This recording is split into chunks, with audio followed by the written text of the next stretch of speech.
Pak, lanjut.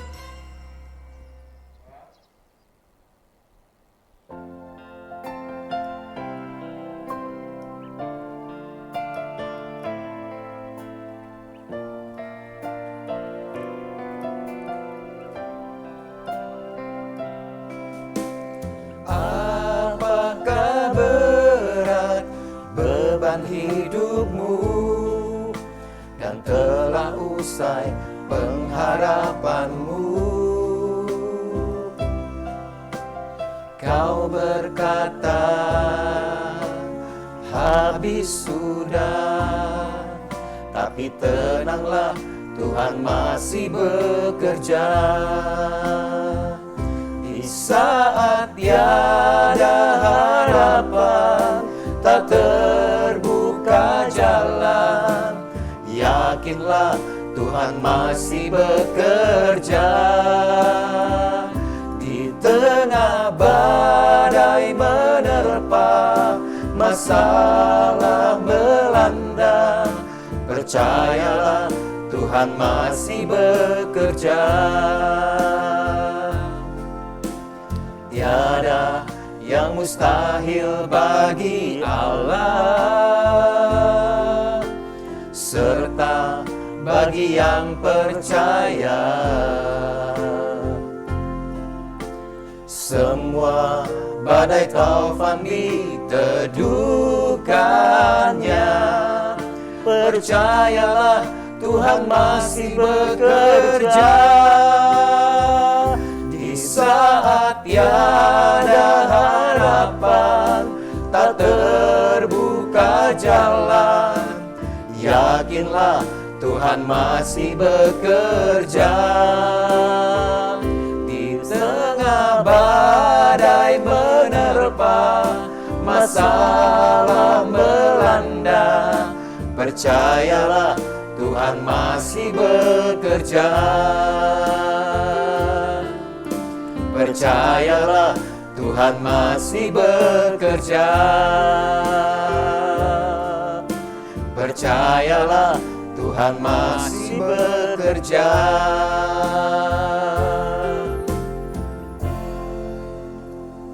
Halo TMB Lovers dimanapun Anda berada, senang sekali kita bisa bersua hari ini di dalam program Tuhan Masih Bekerja, tentunya bersama dengan saya Michael Wong, dan saya juga ditemani oleh rekan saya seperti biasa yaitu Andre Benardi. Selamat malam Dre. Selamat malam Mike. Apa kabarnya? Kabarnya baik, selamat malam semua TMB Lovers. Saya jumpa lagi dalam tayangan yang spesial hari ini. Dan tentunya tidak lupa juga kita ditemani dengan narasumber kita yaitu Bapak Pendeta Sony Sakaria. Selamat malam Dad. Selamat malam Michael, selamat malam Andre, selamat malam TMB Lovers. Nah saudara, hari ini kita akan membahas sebuah topik yang cukup menarik yaitu gaya hidup bebas hutang. Minggu lalu, saudara kalau ingat kita sudah membahas tentang bagaimana kita harus mengelola atau mengatur keuangan sedemikian rupa sehingga kita tidak menjalankan gaya hidup yang lebih besar pasak daripada tiang. Masih ingat saudara? Nah, sekarang kita mau nih Dad untuk dijelaskan bagaimana sih sebenarnya caranya mengatur keuangan itu dari keadaan yang pas-pasan sampai menuju kelimpahan. Itu bagaimana caranya? Ya, sesuai dengan apa yang telah saya alami dan telah saya lewati. Waktu itu keadaan saya pas-pasan ketika memulai penggembalaan di tempat ini. Jadi waktu itu yang saya lakukan adalah saya mencatat semua pengeluaran dan penerimaan. Mencatat semua ya, secara lengkap ya? Iya, karena untuk menyesuaikan antara pengeluaran dan penerimaan. Karena kan saya sudah tidak bisa menyesuaikan penerimaan dengan pengeluaran nih. Jadi saya mau menyesuaikan pengeluaran dengan penerimaan gitu kan. Jadi saya catat semua pengeluaran secara rinci dan apa saja yang bisa dipotong, saya potong. Jadi apa yang bisa dicoret, dicoret. Apa yang bisa dikurangi, dikurangi. Misalnya makan, ya bisa dihemat, apalagi pokoknya kencangkan ikat pinggang sekencang-kencangnya. Dan memang pada saat-saat di awal ketika kita mau beralih dari pas-pasan, dari negeri pas-pasan kepada negeri kelimpahan, maka kita harus menunda kesenangan. Jadi kita nggak boleh mikir untuk bersenang-senang tuh. Nggak boleh mikir untuk makan enak, nggak boleh mikir untuk jalan-jalan gitu ya, untuk rekreasi, atau untuk pokoknya bersenang-senang. Nggak boleh. Kapan itu? Ya sampai kita sudah nerobos gitu kan. Sampai nerobos Sampai ya. kita menerobos. Jadi jangan cuma sementara doang menyesuaikan. Ya harus konsisten. Konsisten Harus sampai konsisten. terobos. Sampai menerobos. Jangan sampai belum menerobos sudah kendorkan ikat pinggang lagi ya, balik lagi Balik gitu lagi kan. nanti ya. Jadi saya catat semua, saya pokoknya melakukan pengetatan ikat pinggang yang seketat-ketatnya gitu. Ya, misalnya waktu itu saya makan, pokoknya saya ketatin, ya makan walaupun pakai tempe nggak apa gitu kan. Jadi pokoknya diketatin seketat-ketatnya, dan itu pun setelah diketatin seketat-ketatnya sebetulnya tetap aja masih belum ada lebihnya begitu ya. Tapi kemudian setelah saya menerima firman tentang roti dan benih, saya melakukan penyesuaian lagi, meski seperti gitu. Saya ambil tindakan, karena saya kan kalau nungguin lebih nggak lebih-lebih nih, tapi kan saya harus punya benih untuk ditabur kan. Iya. Meskipun pada saat pas-pasan ya, Ya, harus sudah memperhatikan soal benih. ya, karena kan sejak waktu menerima firman itu, saya percaya bahwa Tuhan memberikan roti dan benih, bukan cuma roti. Pasti Tuhan memberikan roti untuk saya makan dan benih untuk saya tabur. Karena saya percaya saya ini penabur. Saya suka memberi gitu kan. Jadi di awal itu sebelum firman Tuhan itu pengeluaran dulu dicatat untuk menyesuaikan dengan penerimaan, tapi setelah menerima firman ditambah lagi ya. Ini berarti diulang lagi untuk melakukan firman tersebut ya. Nggak, Seperti itu terima firman dulu di awal, setelah itu lakukan penyesuaian. Ya. Tapi karena ketika lakukan penyesuaian, benihnya masih belum muncul. Oke ya. Jadi akhirnya ambil tindakan iman Oh, gitu. ya, begitu ya. Mungkin bagi banyak orang ini sebuah tindakan ekstrim ya. Tapi buat saya itu tindakan iman.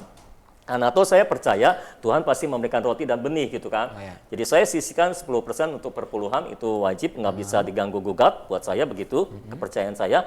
Dan 5% saya sisihkan lagi untuk benih, kayak gitu. Jadi saya potong di awal.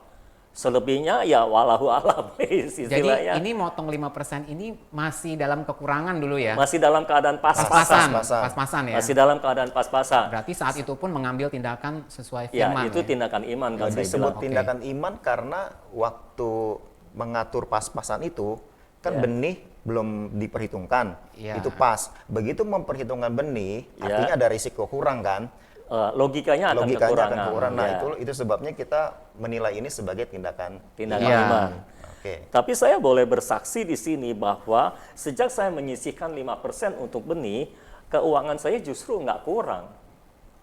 Itu ajaibnya, Oke. seperti gitu. Padahal di atas kertasnya Kurang pas-pasan ya. kalau masih Malah kurang, gitu. Pas-pasan dipotong 5% 5% lagi, malah- harusnya kurang. Malah tidak ya. Iya, tapi seingat saya kebutuhan tetap tercukupi. Dengan sisanya itu, saya hidup dari sisanya.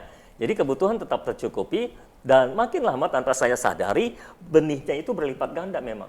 Karena kan ditaburkan. Iya. Benih memang untuk ditaburkan supaya bisa berlipat ganda. Iya. Jadi tanpa saya sadari ini berlipat ganda terus gitu. Sampai keuangan saya cukup bagus gitu ya, dan mulai lebih begitu. Dan ketika mulai lebih, saya mulai hati nurani saya berkata gitu, iman dan hati nurani saya berkata sepertinya 5% kurang gitu. Jadi saya mau sisihkan 10% lagi Itu untuk benih itu ya. untuk benih. 10% perpuluhan nggak boleh diganggu gugat. Dan sekarang saya potong di awal lagi 10% untuk benih. Jadi saya hidup dari sisanya, dari lebihnya. Dan puji Tuhan, setelah saya potong 10% di awal pun, saya tetap tercukupi. Logikanya kan harusnya kurang ya, tapi tetap tercukupi, dan malah tanpa saya sadari ini benih bermultiplikasi terus, berlipat ganda terus. Oh, itu tadi waktu menambah dari 5% menjadi 10%, ya. itu dalam kondisi masih kurang ya. Itu sudah mulai lumayan. Sudah Kan mulai sudah lumayan. ada benih 5%, Oke. benihnya berlipat ganda. Kan benih juga mempengaruhi roti kan? Ya. Ya. Ya kan, dengan bertambahnya benih pasti ada rotinya juga rotinya kan. juga. Ya kan, kalau buah kan ada yang dimakan, kan ada benihnya yang ditanam lagi kan gitu. Iya, iya. Jadi itu mempengaruhi roti juga, mempengaruhi. Itu kurun waktunya berapa lama tuh? Dari sejak 5% menjadi 10% itu berapa lama? Saya tidak ingat berapa ingat ya. lamanya. Mungkin ya berapa tahun lah. gitu Beberapa ya. tahun ya. Ya, berapa tahun lah, 2 atau 3 tahun mungkin. Tahunan, 3 oke. tahun. Itu tadi Jadi kan harus setia ya. Jangan hanya mengharapkan Iya. dari itu langsung tiba-tiba ya. Dan sampai sekarang saya terus dicukupi oleh Tuhan, sampai saya bisa punya mobil ya. Dan Tuhan terus cukupi sampai sekarang, dan sampai sekarang masih bertahan dengan 10% perpuluhan, 10% benih. Belum meningkat lagi. Mungkin karena kena pandemi ya. Jadi cara Tapi tidak mau ngaturnya, berkurang. cara ngaturnya dari yang kita terima itu kita atur, pengeluaran kita menyesuaikan dengan jumlah yang kita terima itu, jangan sampai lebih besar apapun yang terjadi, walaupun kondisi harga bahan pokok mau seperti apapun, tetap strict. Karena kan ikutin. prinsipnya Ibrani 13 ayat 5, kita harus mencukupkan diri dengan apa yang ada pada kita. Ya, jadi kondisi harga bukan satu hal yang menghalangi ya. Itu bukan alasan. Harga segala sesuatu yang dibutuhkan sehari-hari itu. Kondisi seperti ini mau nggak mau harus dijalani supaya memang kita bisa benar-benar terobos pada akhirnya kan ya. Ya, dan pada akhirnya memang untuk menjadi taat itu butuh iman. Tidak ada orang yang tidak beriman lalu bisa taat gitu ya. Apalagi kalau bicara tentang kebutuhan. Ya, jarang ada orang yang berani melakukan langkah iman seperti ini karena mereka nggak percaya kalau mereka akan dipenuhi kebutuhannya seperti itu. Tapi kalau kita mau berpindah dari negeri kesengsaraan kepada negeri kelimpahan mengikuti tuntunan Tuhan, kan seperti yang awal-awal saya bilang, kebanyakan orang nggak mau mengikuti tuntunan Tuhan. Mengapa? Karena menuntut iman dan kematian daging. Seperti begitu. Nah, mungkin TMB lovers ada yang mengalami kondisi seperti ini, pas-pasan. Jadi kita harus belajar percaya, Tuhan pasti akan memberkati kita kalau kita mentaati firman-Nya. Itu kan buat kita yang kondisi pas-pasan nih. Nah, kalau misalnya mungkin pemirsa TMB ada yang mengalami, ini bukan cuma pas-pasan, tapi ada utang juga nih. Bagaimana cara ngaturnya nih? Bukan pas, tapi minus ini. Kalau tadi kan nol, ini minus ya? Minus karena ada hutang seperti itu. Nah, bagaimana cara ngaturnya kalau kondisi seperti itu? Ya, di dalam 2 Raja-Raja pasal 4 diceritakan tentang seorang janda. Ini istri dari nabi. Dari anak buahnya Elisa ya, Nabi Elisa, muridnya Elisa. Jadi salah seorang dari rombongan nabi meninggal dan meninggalkan istri dan beberapa anak dan hutang juga. Ada meninggalkan hutang ya. Jadi janda ini mewarisi hutang dari suaminya. Ya, suaminya takut akan Tuhan, cinta Tuhan, rajin ibadah, rajin pelayanan, tapi meninggalkan hutang. Itu kayak anak orang Kristen zaman sekarang ada juga yang begitu. Iya, yang dulu kita bahas kemarin juga di TMB juga gitu kan. Saya harap sih kita tidak seperti itu. Ya, karena itu pasti ada masalah buatan yang dibuatnya. Masalah buatan. Entah karena kebodohan, entah karena ketidaktahuannya. Kan orang takut akan Tuhan juga bisa jadi naif kan. Ya, jadi kita jangan sampai jadi orang yang cinta Tuhan tapi naif gitu. Ya, jadi kita harus mengatur keuangan kita juga. Nah, dalam cerita itu diceritakan para penagih hutang sudah datang nih untuk mengambil anak-anaknya si janda untuk dijadikan budak. Karena pada zaman itu kan kalau nggak bisa bayar hutang, dibayar oleh anak kita untuk dijadikan budak. Ini seperti penyitaan nih ya. Ya, disita anak ya. Jadi ada 2 kalau nggak salah anaknya si janda, pokoknya ada anaknya lah mau disita, mau dijadikan budak. Nah, sebelum itu terjadi si janda datang kepada Nabi Elisa. Cerita masalahnya, gimana ini? Lalu Nabi Elisa memberikan arahan tentang apa yang ada di rumahnya. Ada minyak dalam buli-buli yang sedikit, katanya tinggal sedikit. Lalu disuruh pinjam buli-buli dari tetangganya kan. Lalu disuruh tuang minyak, tutup pintu, tuang minyak. Terjadilah mujizat karena arahan si Nabi. Terjadi mujizat, lalu minyaknya jadi setiap buli-buli yang dituang minyak padahal dari modal yang sedikit itu karena campur tangan Tuhan. Nah, makanya terobosan keuangan harus ada intervensi ilahi di dalamnya. Ya, karena secara logika kita tadinya kekurangan, bagaimana mungkin bisa jadi kelimpahan? Kan nggak mungkin. Ini butuh mujizat. Nah, terjadi mujizat di rumah si janda itu, minyaknya jadi banyak. Semua buli-buli yang dia pinjam dari tetangganya, sebanyak yang dia pinjam, sebanyak itu penuh. Setelah semuanya penuh, minyak berhenti mengalir. Karena kalau terus mengalir, banjir minyak kan. Nah, berkat itu Tuhan berikan pas dengan kapasitas yang kita punya.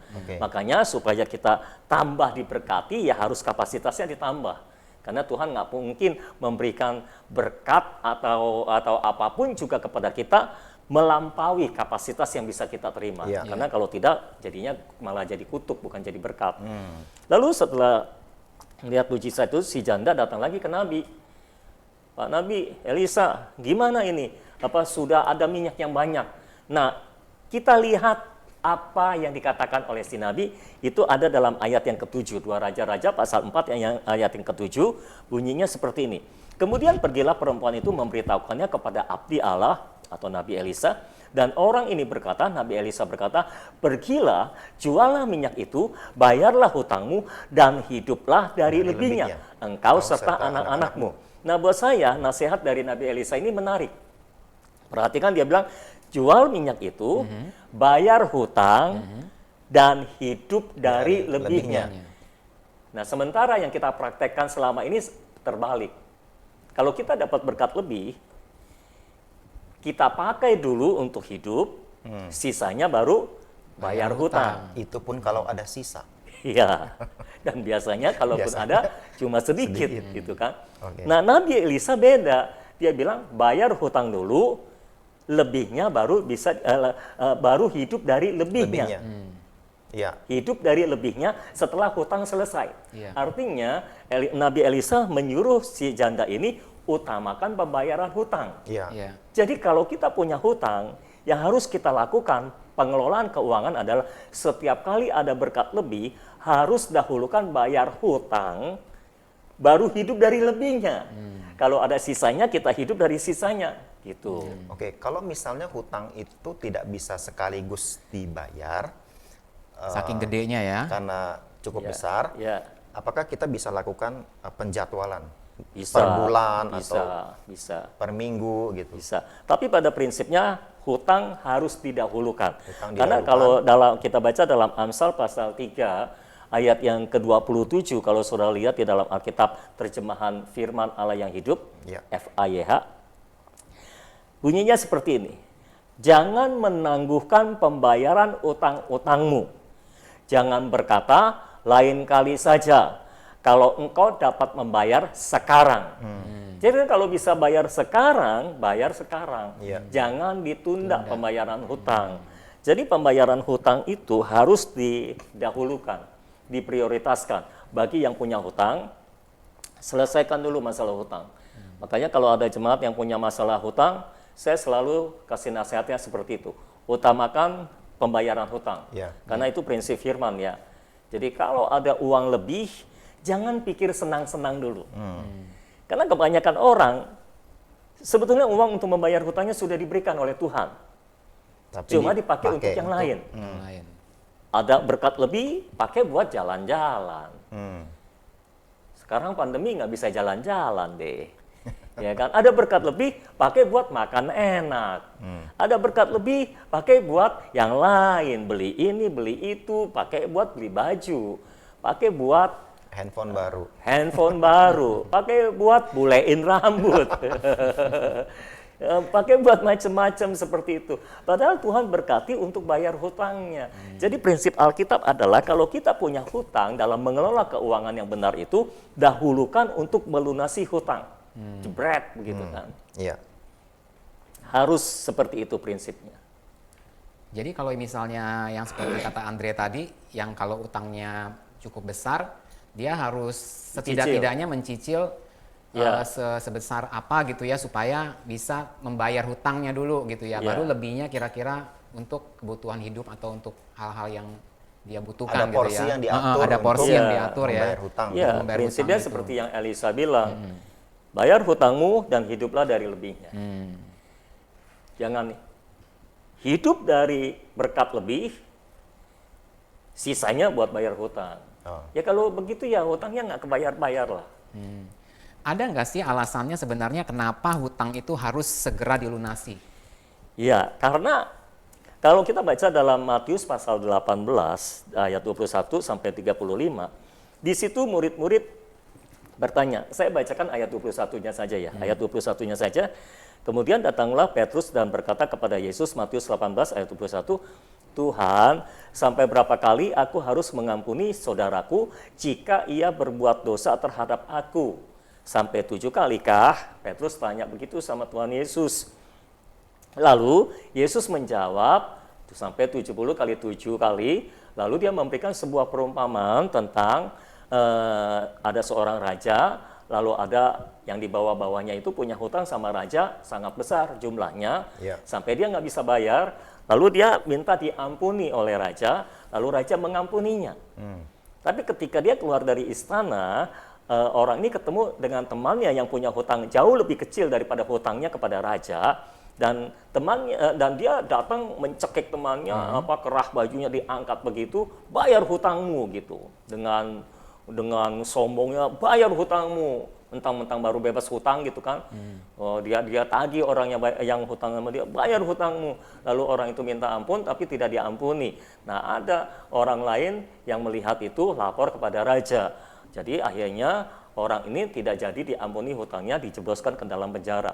Nah, mengapa Yesus memberikan perumpamaan ketika ditanya tentang dosa, ada orang berbuat dosa, berapa kali kita harus mengampuni? Mengapa Yesus memberikan perumpamaannya tentang hutang? Karena saudara, hutang itu punya sifat yang sama dengan dosa. Ya, hutang itu punya sifat yang sama dengan dosa.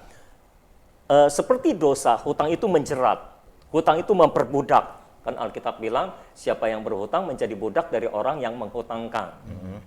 Ya kan? Lalu hutang itu juga menghalangi berkat. Selama kita terus menunda-nunda pembayaran hutang, itu menjadi penghalang berkat buat kita. Jadi hutang itu menjerat, memperbudak, dan menghalangi berkat, sifatnya sama seperti dosa. Sekali kita masuk ke dalam hutang, kalau kita nggak segera keluar, kita akan terjerat di dalamnya. Seperti gitu. Ya, kita terus terjerat di dalamnya, kita terus terjerat di dalamnya. Karena gimana caranya untuk menyelesaikan hutang? Bayar. Ya, bayar. Sederhana kan? Iya. Jangan dipikirin. Kan sering orang bilang, saya lagi stres nih mikirin hutang. Hutang jangan dipikirin, hutang dibayar. Karena kalau dipikirin nggak selesai masalahnya. Nah, kalau nggak ada uang buat bayarnya itu loh. Nah, itu masalah kan. Kalau nggak ada uang untuk bayar, mau tanya, gimana cara bayarnya? Cari uangnya. Cari uangnya. Iya. Kalau nggak dapat cari uangnya? Belum bisa berarti. Ya belum bisa bayar. Belum bisa. Belum bisa bayar. Akhirnya Hutang lagi kali ya. hutang lagi. Itu yang menyebabkan dia makin dalam ya. Bayar hutang dengan hutang. Seperti kasusnya Mulyono waktu 2 Senin lalu, ya kan? Bintang tamu kita di TMB. Dia untuk bayar hutang, dia berhutang lagi.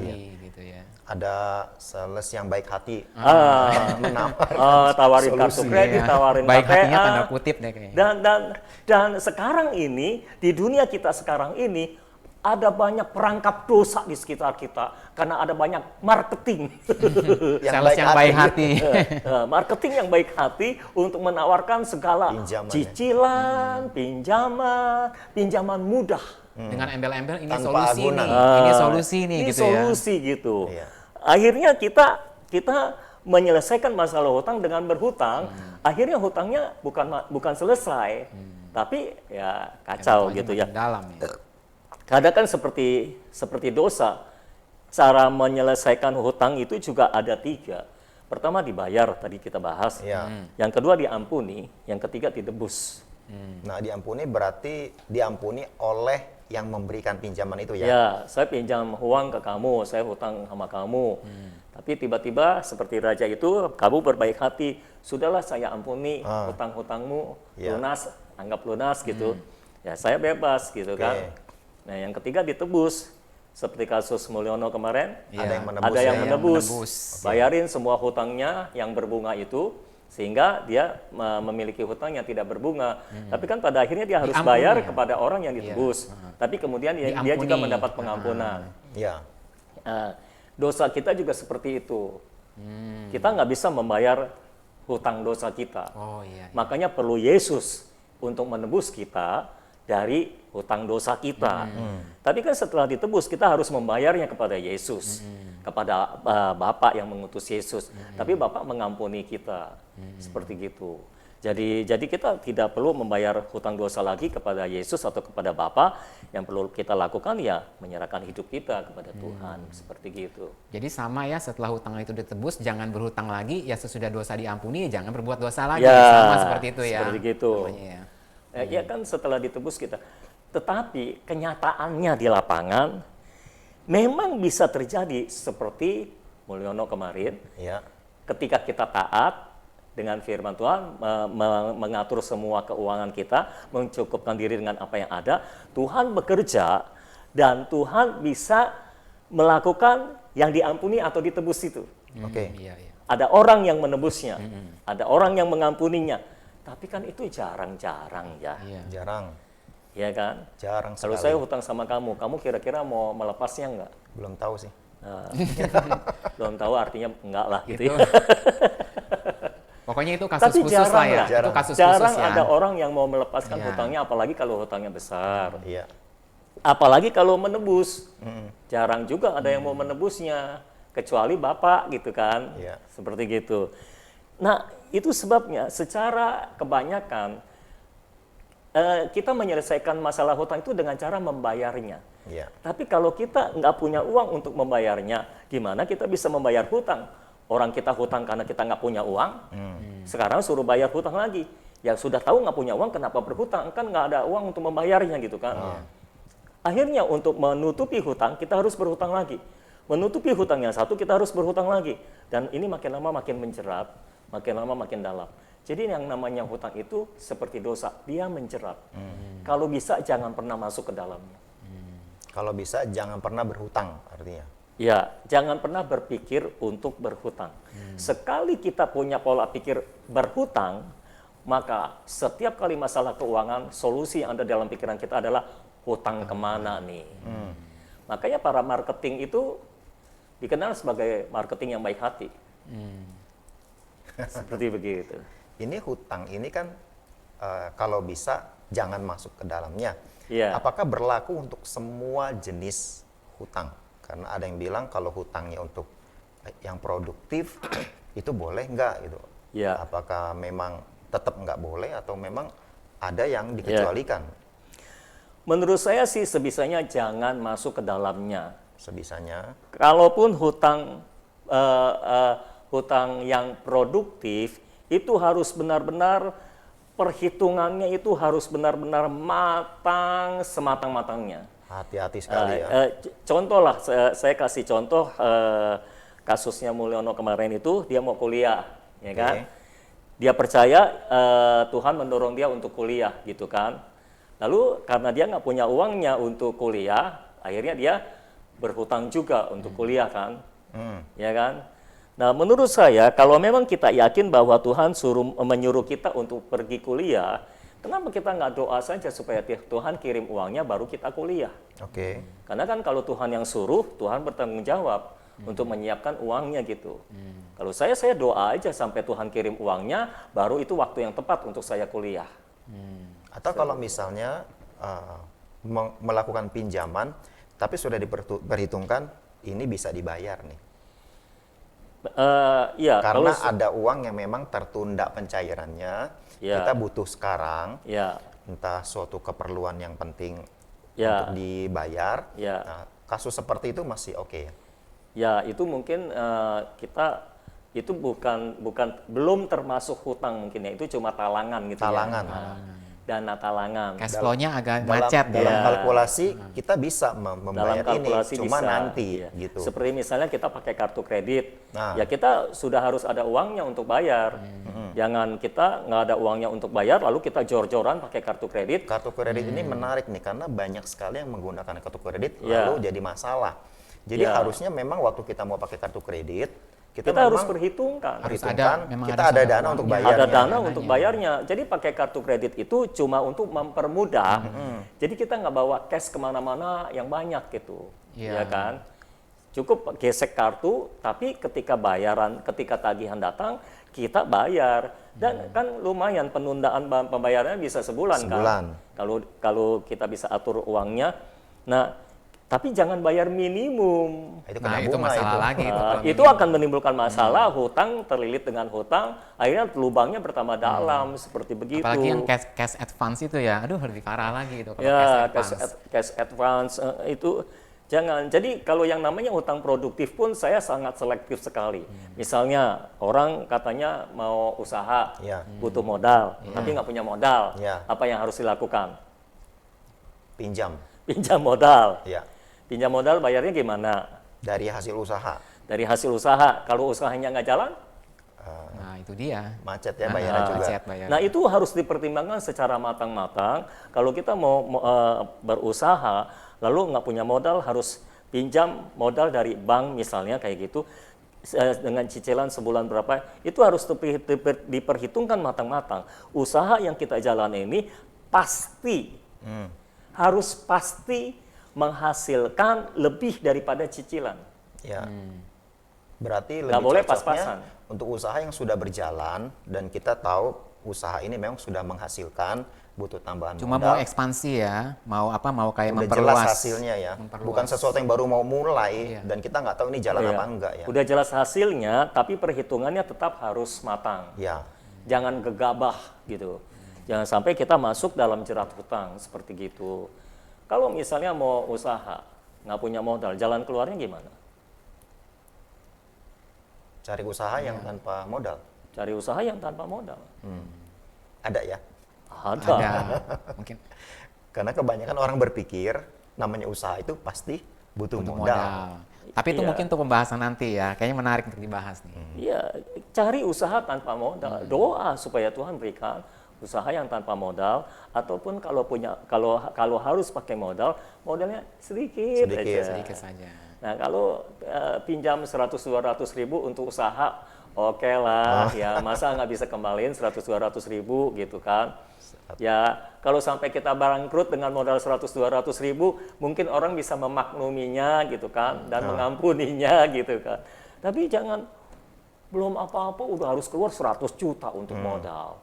Belum ketahuan jalan apa enggak Belum padahal. ketahuan jalan enggak. Nah, ini bukan iman ini nekat. Nekat. Iya, iya. Beda antara iman dengan nekat.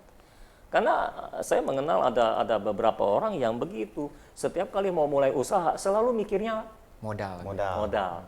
Selalu mikirnya Nggak ada modal, beli sesuatu, kalau nggak ada ini nggak bisa jalan, kalau nggak ada itu nggak bisa.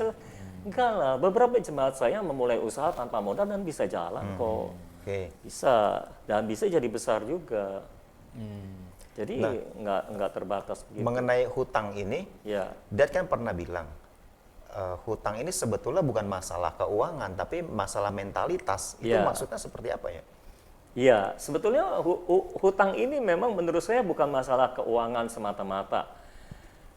Ini masalah mentalitas. Karena kalau ini masalah keuangan, saya ajak berpikir nih. Ada dua orang, ada dua keluarga nih. Ini anaknya satu, ini anaknya satu, istri satu, anak satu. Ini juga istri satu, anak satu, ya kan? Sama ya? Yang ini penghasilannya 3 juta katakanlah, cukup.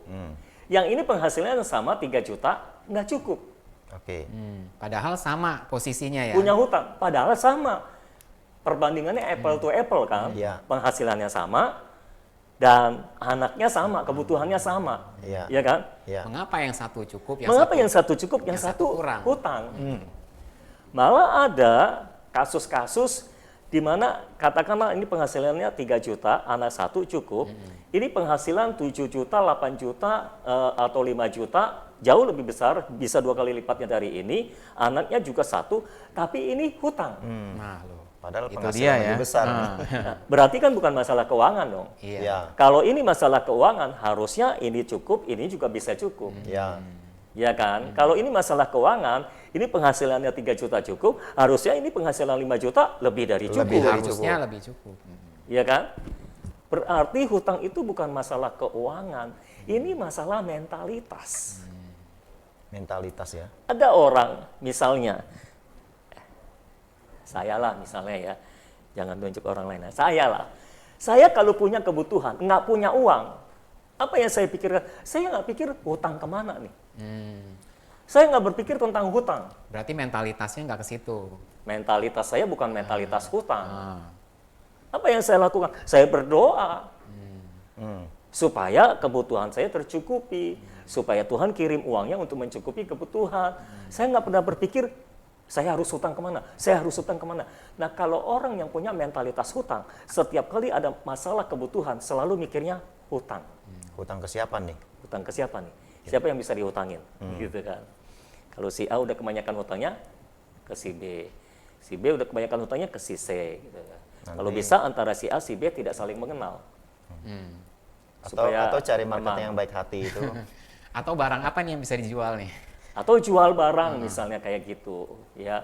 Jadi ini soal mentalitas. Kalau kita setiap kali punya kebutuhan, lalu mikirnya apa yang di rumah yang bisa dijual? Ya kita nggak pernah punya barang lah. Beli lemari hari ini 3 hari dijual lagi. Itu usaha jual beli katanya. Jual beli. Tapi rugi.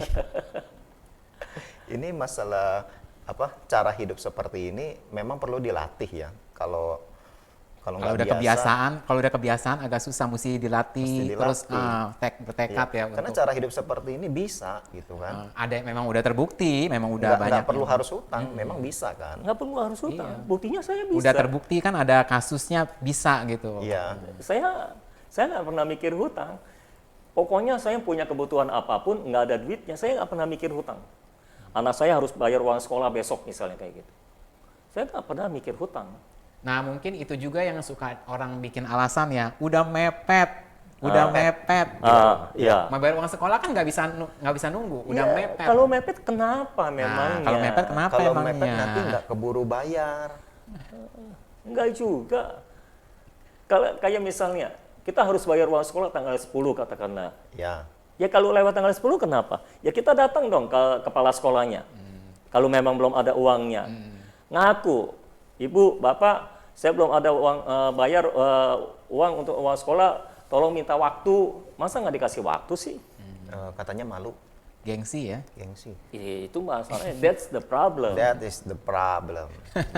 Iya, itu masalahnya. Makan tuh Lalu, gengsi ya katanya. Gengsi. Ini kan masalah mentalitas, Iya, ya ini kan? kejadian yang sering ditemui. Gara-gara malu atau gengsi, nggak berani ngomong ke pihak sekolah, jadi supaya bisa tetap bayar selambat-lambat tanggal 10, Iya. carilah pinjaman. Pertanyaan saya kan, kenapa malu?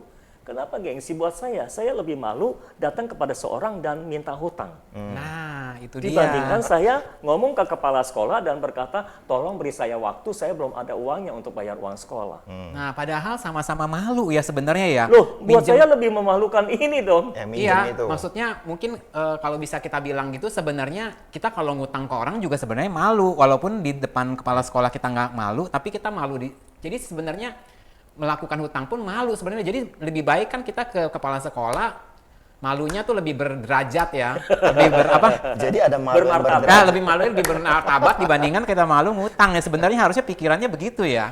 Ya, ini lebih memalukan buat saya. Iya, lebih memalukan sebenarnya kalau kita Berhutang ngutang. itu. Apalagi saya pendeta gitu kan. Oh iya, aduh lebih parah lagi tuh. Kalau sampai Misalnya ketahuan. saya pendeta, minta maaf saya pinjam duit ya, aduh mau ditaruh mana, muka Tuhan. Bukan muka saya, muka Iya, Tuhan bukan. gitu kan. Aduh. Saya pernah waktu berapa tahun yang lalu ketika krisis ekonomi keuangan terjadi itu 98, 99, Dan 798 ya. 97, 98 ya dan seterusnya, bunga bank kan naik. Waktu itu saya masih punya cicilan KPR. Oke. Bunganya jadi berlipat. Membengkak ya. Ya. Jadi membengkak cicilan tadinya berapa tuh? 400-an jadi 600-an kalau nggak salah begitu. Oh. Dan saya sudah jadi gembala waktu itu nggak punya uang. Karena saya full time untuk bayar. Jadi tertunggak 2 bulan belum bayar. Pembayaran itu rumahnya ya. Cicilan rumah. Diteleponin sama banknya. Bank. Yang saya paling nggak suka ketika dia tanya, Bapak kerjanya apa? Saya pendeta Pak. Lah kok pendeta? Di mana Pak? Di Cempaka Putih. Oh itu kan daerah elit katanya. Aduh, waktu saya harus, kan saya nggak bisa bohong dong. Saya pendeta, masa ditanya pekerjaannya apa, Pak? Saya karyawan, ya nggak bisa begitu kan. Saya pendeta, ya saya harus ngaku saya pendeta gitu kan. Akhirnya saya kesal waktu itu karena dia bilang saya pelayanannya di daerah elit, harusnya bisa bayar cicilan rumah. Saya langsung bilang gini aja, bulan ini saya bayar semua. Dalam kemarahan saya tahu gagang telepon, baru saya mikir bayarnya pakai apa. Tapi itu membuat saya harus berdoa habis-habisan. Oh iya. Itu kejadiannya bulan awal Desember kalau nggak salah. Oktober, November belum bayar, berarti kan harus bayar dengan Desember juga. Saya berdoa, dan puji Tuhan, nggak tahu gimana Tuhan kasih uangnya bulan Desember, Tuhan memberkati saya dan saya bisa bayar 3 bulan sekaligus. Dan sejak saat itu saya nggak nunggak lagi. Nah, jadi inilah yang mentalitas yang harus kita miliki ya sebagai Saya nggak cari hutang. orang percaya. Walaupun mepet dan walaupun Itu posisi diminta- ada cicilan, iya. tapi tidak dibayar dengan hutang. ya. Berdoa. Ya, karena kalau saya berhutang untuk membayar hutang saya jadi tambah banyak. Di sini ada hutang, di sini juga ada hutang. Kan cicilannya terus setiap bulan. Iya. Jadi harus bertekad untuk tetap mencari Tuhan lah istilahnya untuk setiap kebutuhan kita walaupun sepertinya nggak mungkin, tapi justru saat itulah kita bisa melihat ya Tuhan bisa bekerja tuh di area itu. Perhatikan deh, ada orang-orang yang memang mentalitasnya hutang, setiap kali apapun juga mau usaha, ada kebutuhan, pasti mikirnya hutang. Tapi ada orang-orang yang mentalitasnya bukan hutang. Iya. Jadi kalau dia berpikir, dia nggak mikir hutang. Dia mikir gimana usahakan, dan dia nggak kepikiran untuk berhutang. Karena memang bukan mentalitasnya hutang. Kalau kita punya mentalitas hutang, ya itu merupakan solusi buat kita, hutang. Tapi kalau kita mentalitasnya tidak berhutang, hutang itu kita nggak kepikir. Oh, oke. Ya. Jadi ketika kita mencari solusi, kita nggak pernah kepikir tentang hutang. Itu bukan solusi buat kita. Itu nggak termasuk kategori solusi buat orang yang punya mentalitas tidak berhutang. Iya, berarti harus dihilangkan itu mentalitas ya. Kalau mentalitasnya udah hilang, otomatis penyakit hutangnya itu juga hilang. Karena tidak memikirkan hutang lagi, tapi memikirkan yang lain gitu ya. Ya, Jadi dari semuanya ini, jadi sebenarnya bagaimana caranya kita ini untuk bebas dari jerat hutang? ya. Selama ini kan kita mau bebas dari jerat hutang dengan memikirkan soal uang. Bagaimana caranya bayar hutang dengan uang kan gitu. Iya. Tapi kan sekarang hari ini kita sudah tahu sama-sama nih bahwa masalah hutang bukanlah masalah keuangan, tapi lebih kepada masalah mentalitas. Ya. Jadi jangan sibuk tentang uangnya, sibuklah tentang mentalitasnya. Bagaimana caranya kita keluar dari jerat hutang? Ubah mentalitasnya. Itu kalau Itu misalnya jawabannya. kita yang belum berhutang, Ya, supaya tidak masuk dalam jerat hutang, mentalitasnya harus dirubah ya. ya. Loh, kalau yang sudah berhutang harus berubah juga mentalitasnya. Seperti apa yang kalau yang sudah berhutang itu? Mentalitasnya juga memang berubah, tapi gaya hidup juga rasanya kan perlu disesuaikan juga tuh ya. Ya, contoh yang paling real adalah contoh Mulyono kembali yang Oke. waktu itu kita bahas tentang masalah hutangnya juga bebas dari jerat hutang. Ketika dia terima firman, mentalitasnya berubah, Iya. ya kan? Betul. Mentalitasnya berubah. Dia nggak gengsi lagi untuk bawa omprengan ke Bawa kantor. makanan ke kantor. Dia nggak gengsi lagi untuk nggak bayarin orang makan. Untuk nebeng. Dia nggak gengsi lagi untuk ikut nebeng.com. Iya. Iya kan? Itu kan berarti mentalitasnya berubah. Mentalitas berubah, iya. Kalau mentalitasnya belum berubah, dia akan jor-joran terus mengeluarkan uang walaupun uangnya dari hutang. Ya kan? Traktir teman dari kartu kredit, tinggal gesek, ya kan? Bayarnya pusing. Ya kan? Apalagi kuliah pakai kartu kredit, semua kalau butuh uang untuk sebuah kebutuhan, gesek kartu kredit ada cash advance, ya kan? yang lebih mahal adminnya dan bunganya kenanya misalnya kayak gitu. Tapi kan setelah mentalitasnya berubah, dia nggak pikir hutang lagi tuh. Mulai saat itu dia nggak berhutang lagi lah pokoknya istilahnya, Iya. titik. Ya. Kalau orang pikirannya hutang itu, dia jadi nggak kreatif. Karena jawabannya cuma satu. Iya. Misalnya, contoh. Terus kalau orang mikir hutang itu, dia cenderungnya boros. Tuh, bisa begitu ya. Iya, karena misalnya, kita lihat baju kita. Aduh, baju kita udah lama nih. Apa yang terpikir? Beli baju baru. Beli baju baru. Kalau nggak ada duitnya, Minjem Yang dulu. hutang. kalau orang punya mentalitas hutang, dia akan beli baju baru walaupun nggak ada duit, Oh iya, betul. boros. Tapi kalau orang nggak punya mentalitas hutang, nggak ada duitnya, dia nggak kepengen beli baju baru. Iya kan? Sekalipun ada yang dibutuhkan, diusahakan uangnya ada dulu gitu. Iya. Ya. Nggak ada, iya. Kayak saya nggak punya baju misalnya, bukan nggak punya baju lah, bajunya rusak atau apa, Udah kurang bagus lah. kurang bagus. Karena saya nggak punya mentalitas hutang, nggak terpikir untuk berhutang, saya akan cari cara lain. Iya kan? Saya akan cari cara lain. Seperti gitu. Misalnya, ada nggak saudara saya yang punya baju yang sudah tidak terpakai tapi masih bagus misalnya. Nah ini hubungannya dengan gengsi juga nih atau sebenarnya. memang belum dipakai, beli masih baru, nggak jadi dipakai, ada iya juga. kan? Bisa saja seperti itu. Atau ya kita bertahan dulu dengan Sampai baju ada yang uangnya. ada, sampai ada uangnya, baru beli. Terkadang ketika kita bertahan seperti itu, Tuhan tahu kebutuhan kita. Tahu-tahu ada yang kasih baju, iya kan? Nah, ini memberi kesempatan Tuhan bekerja. Justru Benar, ya. akan memberi kesempatan Tuhan untuk bekerja dan kitanya juga jadi lebih kreatif. Mengapa? Karena setiap kali ini kan kalau orang mentalitasnya hutang, ada yang rusak beli baru, ada yang rusak beli baru. Karena kurang uangnya gampang hutang. Kalau orang nggak ada pikiran untuk hutang, rusak, nggak ada duitnya, kan ketutup jalannya untuk hutang. Iya. Dia nggak mau hutang kan? Akhirnya dia berpikir, gimana caranya ini bisa terpakai lagi. Dia kotak-katik, akhirnya ada jalan, dia jadi lebih kreatif. Iya. Jadi kalau orang suka hutang, itu dia jadi kurang kreatif. Karena jalannya cuma satu, hutang. Tapi kalau orang nggak suka hutang, jalannya bisa banyak tuh. Karena dia cari jalan yang lain. Iya, setuju.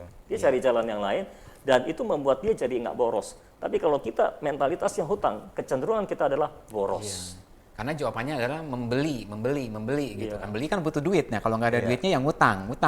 Akhirnya ngutang makin banyak terjerat hutang lah. Udah Seperti misalnya waktu saat-saat saya masih pengetatan keuangan itu, saya nggak ada pikiran untuk jalan-jalan tuh. Rekreasi sama keluarga misalnya, ya nggak ada pikiran. Tapi pada masa-masa itu, ada-ada aja yang ngajakin saya jalan-jalan. Kan gitu. tanpa biaya. Iya, Ya. ya, mereka tahu kalau ngajakin saya resikonya ya harus bayarin gitu kan.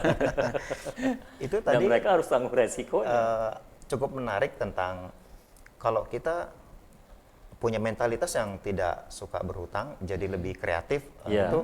Itu mungkin banyak orang belum terpikir itu. Nah, iya. Dan satu lagi, kalau kita memiliki mentalitas seperti itu, memberikan kesempatan atau ruang untuk Tuhan bekerja. Iya. Jadi buat pemirsa TMB yang mendengarkan siaran pada hari ini satu hal yang sangat penting, sangat berharga untuk kehidupan kita, Iya. supaya hidup kita ini bisa bebas dari jerat hutang. Mentalitas yang kita miliki dengan tidak suka berhutang itu bisa memberi ruang Tuhan bekerja, karena memang Tuhan masih bekerja kok. Iya, memang. Makanya Tuhan masih tayangan bekerja. ini ada untuk Iya. menyampaikan, Memberitahukan. memberitahukan kepada saudara-saudara bahwa Tuhan masih bisa bekerja, apalagi tidak terbatas dalam hal uang, hutang. Iya. Tuhan bisa bekerja, memberkati kita, memberikan kita jalan yang tadinya kita nggak kepikir, Tuhan itu bisa seperti itu ya. Asal kita mau mengizinkan dia, Ya. mengizinkan dia bekerja, Ya. ya dia kerja. Kalau kita menutup dia untuk bekerja, ya dia nggak bisa bekerja. Bukan salah Tuhan juga ya kalau kita tutupin dia untuk tidak bekerja, ya kan?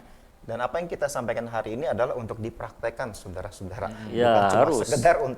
sekedar tahu, Ya. tapi kita menjalani prinsip-prinsip yang disampaikan oleh Dad Sony yang sudah terbukti bisa membawa hidup kita yang dari pas-pasan Ya, kepada kelimpahan. Bukan cuma pas-pasan loh. Awalnya yang dari minus Ya. Dari minus juga ya. bisa kepada kelimpahan. Ini sudah terbukti berhasil, bukan hanya dalam hidup saya, tapi dalam hidup orang-orang yang Iya, lain juga yang setuju. mempraktekkan hal yang sama. Iya. Seperti gitu. Jadi kesimpulannya, ya bangun gaya hidup bebas hutang. Bangun mentalitas ya. Mentalitasnya ya. bebas hutang. Jangan dikit-dikit pikirnya hutang, dikit-dikit pikirnya hutang. Ya dikit-dikit kan lama-lama jadi banyak. Iya.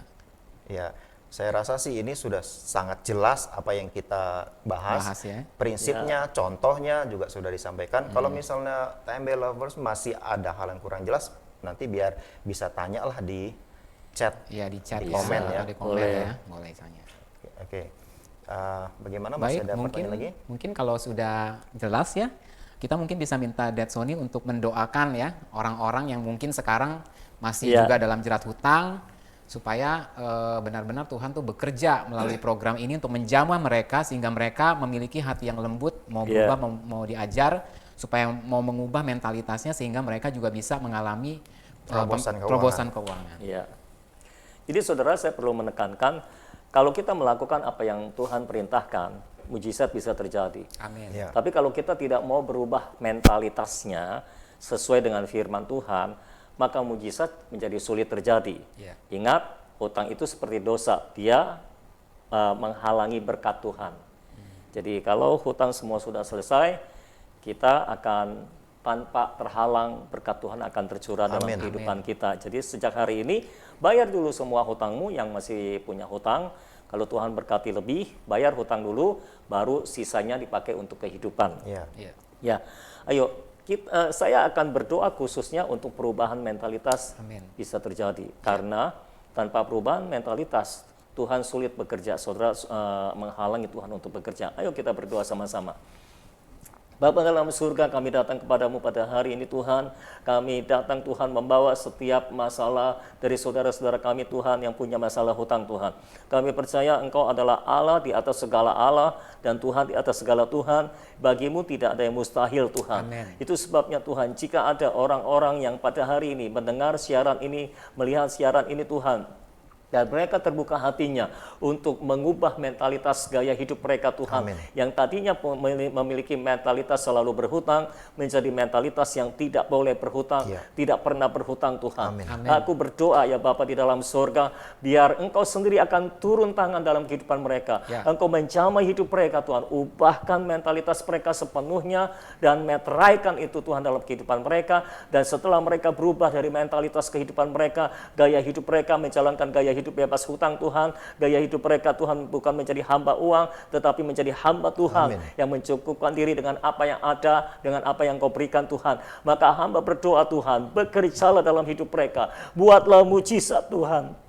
Bebaskan mereka dari semua jerat hutang Tuhan. Bebaskan mereka dari jerat penangkap hutang Tuhan. Oh Tuhan, bebaskan mereka. Buatlah mujizat Tuhan. Engkau masih bekerja sampai saat ini Tuhan. Ketika mereka bertobat, ketika mereka berubah, Engkau bekerja ya Tuhan. Terima kasih Bapa. Aku percaya Engkau akan menyelesaikan semua masalah hutang dalam kehidupan jemaat Amin. Tuhan. Sejak hari ini dan seterusnya, setiap jemaat Tuhan bebas dari hutang. Mereka mengalami kebebasan dalam keuangan dan mereka bebas dari jerat hutang sekarang dan seterusnya. Terima kasih Bapa dalam surga, bekerjalah dan berkuasalah atas kehidupan kami. Di dalam nama Yesus kami berdoa dan mengucapkan syukur. Haleluya. Amin. Amin, amin. Baik, terima kasih Dad Sony buat doanya. Kita berharap melalui program Tuhan Masih Bekerja ini banyak orang-orang yang akan memiliki gaya hidup yang bebas hutang dan memiliki gaya hidup yang benar-benar berkenan pada Tuhan, sehingga apapun yang terjadi dalam kehidupan kita, Tuhan tetap bekerja, Tuhan tetap menolong kita, dan kita terus mengalami kemenangan lepas kemenangan dalam hidup kita. Amin ya. Oke, sebelum kita mengakhiri program ini, saya ingin mengingatkan kembali kepada saudara semua yang sudah menyaksikan video ini, jangan lupa untuk like videonya, kemudian share link video ini ke banyak teman-teman saudara, dan juga bagi saudara yang merasa diberkati melalui program ini, jangan segan-segan untuk memberikan komentar, kesaksian, atau pertanyaannya di kolom komentar atau di hotline chat kami. Kemudian bagi yang baru pertama kali menyaksikan program ini atau channel ini, langsung saja subscribe dan jangan lupa untuk klik loncengnya untuk mendapatkan notifikasi sehingga saudara bisa mendapatkan pemberitahuan setiap kali program TMB tayang di YouTube. Dan bagi yang ingin mendapatkan renungan setiap pagi, saudara juga dapat berlangganan program Daily Bread, di mana saudara akan dikirimkan renungan setiap hari ke WA saudara sebelum jam 6 pagi. Dan jika saudara yang berlangganan, ketik saja ingin berlangganan Daily Bread di hotline chat kami. Kemudian bagi juga yang ingin memberi buku Tuhan Masih Bekerja, kami juga bisa melayani saudara melalui hotline kami. Juga ketik saja ingin membeli buku Tuhan Masih Bekerja dan kami akan melayani saudara. Baik saudara, sekian dulu acara Tuhan Masih Bekerja kali ini. Kami bertiga pamit undur diri. Kita jumpa lagi Senin depan dalam program TMB dengan topik-topik yang lebih menarik dan juga pembahasan yang lebih seru lagi. Bersama dengan saya Michael Wong. Saya Andre Benardi. Saya Pendeta Sony Sakarya. Percayalah Tuhan masih bekerja.